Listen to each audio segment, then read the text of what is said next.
this story, and he joins us now on SportsCenter.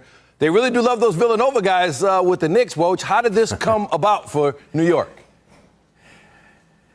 Stan, the Knicks were determined to acquire Mikal Bridges, and they have been gathering up draft assets for years to get into the position to overwhelm somebody with an offer for a player they very much wanted. They didn't do it with Donovan Mitchell 2 years ago, but they did it today for Mikal Bridges. And what the Knicks are doing is trying to load up on big-time two-way wing players to take on the NBA champion Boston Celtics in the East. They get one with Mikal Bridges, and now they'll try to re-sign OG Anunoby, to bring back against the Celtics next year, a group that can certainly score and, more importantly, guard that team. But there were other teams who wanted to get at Mikal Bridges.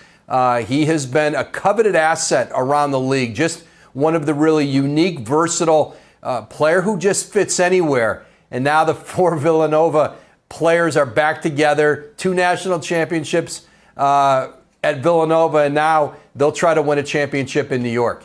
So you mentioned Anunoby. He's a free agent. So is Isaiah Hartenstein. What does this mean for him? Listen, the Knicks are going to be aggressive in keeping OG Anunoby. It's going to be much more difficult, though, now for them to be able to pay and keep Isaiah Hartenstein. They have Mitchell Robinson on their roster, but the marketplace and what's available to Hartenstein out there may beat the Knicks, but certainly they want to bring back OG Anunoby and certainly have the opportunity to do that. But landing Mikal Bridges, in a league where he was, again, coveted in both the Eastern and Western Conference, significant. And if you're the Knicks and you're trying to do a trade with the Nets, you're probably not winning a tiebreaker. You had to overwhelm the others who were pursuing them, and Leon Rose and the Knicks did that tonight. 4 unprotected first-round picks, a pick that they have from Milwaukee in 2025, pick swap, a second round. They paid a steep price to Brooklyn for Mikal Bridges. So now what's the thinking in Brooklyn now that they have all these picks? 16 first-round picks now in Brooklyn through 2031. They did another deal tonight with the Houston Rockets, I'm told. They got back their own picks from the James Harden trade, and they sent the Rockets 2 of the picks they have from the Phoenix Suns. And now the Nets are in position. Look at the 2025 draft, which is loaded. There is real star power in next year's draft. The Nets have 4 first-round picks potentially in that draft. And, take a look at what their roster may look like.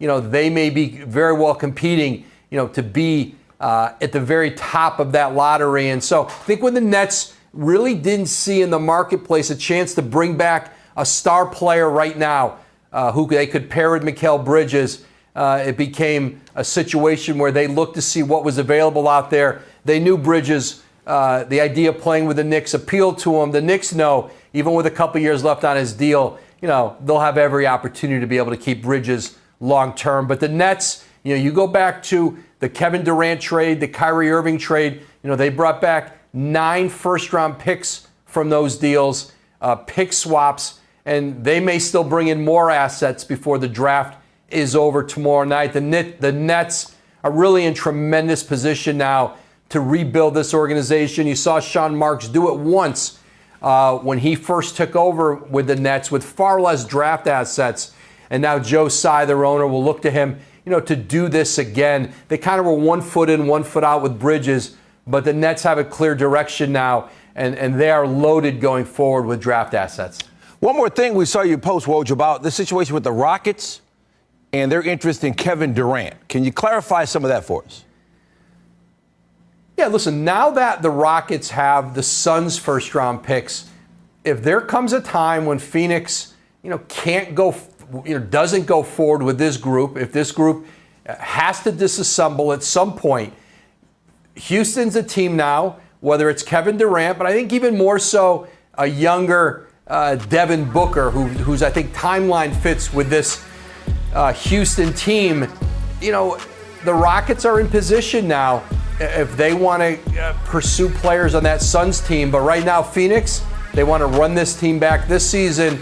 You know, they're determined to win with this group.